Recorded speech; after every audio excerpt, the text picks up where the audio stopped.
নমস্কার বন্ধুরা, তুলি মিতাস কিচেন লাইফস্টাইল অ্যান্ড ব্লগে আপনাদের স্বাগত। আজ বানাবো লাউ শাক দিয়ে মটর ডাল। এর জন্য লাগবে মটর ডাল, লাউ শাক, কাঁচা লঙ্কা, টমেটো, গোটা জিরে, শুকনো লঙ্কা, তেজপাতা, নুন, চিনি, হলুদ গুঁড়ো এবং রিফাইন অয়েল। প্রথমে গ্যাস অন করে কড়াই বসিয়ে তাতে জল দিয়ে দিয়েছি। এরপর এতে মটর ডাল দিয়ে দেবো।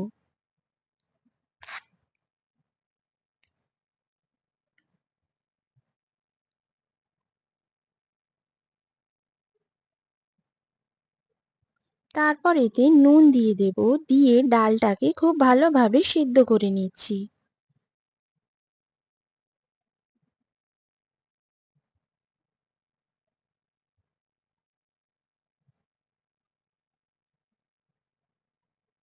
ডাল খুব ভালোভাবে সেদ্ধ করে নিয়েছি।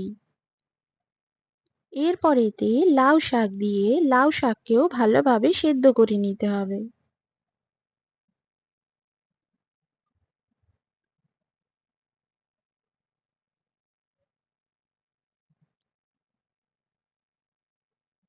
ডাল এবং লাউ শাক খুব ভালোভাবে সেদ্ধ হয়ে গেলে অন্য পাত্রে নামিয়ে নিয়েছি। এরপর আবার কড়াই বসিয়ে দিয়েছি গ্যাসে। এবার কড়াই গরম হয়ে গেলে তাতে রিফাইন অয়েল দিয়ে দেবো। তেল খুব ভালোভাবে গরম হয়ে গেলে এতে গোটা জিরে, শুকনো লঙ্কা এবং তেজপাতা ফোড়ন দিয়ে দিচ্ছি। ফোড়ন সামান্য ভেজে নিয়ে এতে টমেটো এবং কাঁচা লঙ্কা দিয়ে ভালোভাবে ভেজে নেব।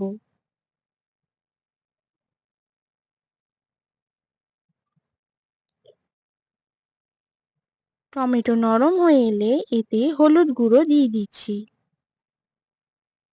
হলুদ দিয়ে টমেটোর সঙ্গে ভালোভাবে কষিয়ে নিচ্ছি। মশলা কষানো হয়ে গেলে এতে সিদ্ধ করে রাখা ডাল দিয়ে দেবো। ডাল দিয়ে খুব ভালোভাবে ফুটিয়ে নিতে হবে। এরপর এতে সামান্য চিনি দিয়ে আরও কিছুক্ষণ ফুটিয়ে নিলেই আমাদের লাউ শাক দিয়ে মটর ডাল রেডি হয়ে যাবে। গরম গরম এই ডাল আমরা সার্ভ করে দেব। আপনাদের যদি এই রেসিপি ভালো লেগে থাকে কমেন্টে আমাকে জানাবেন, লাইক করবেন, শেয়ার করবেন এবং সাবস্ক্রাইব করবেন।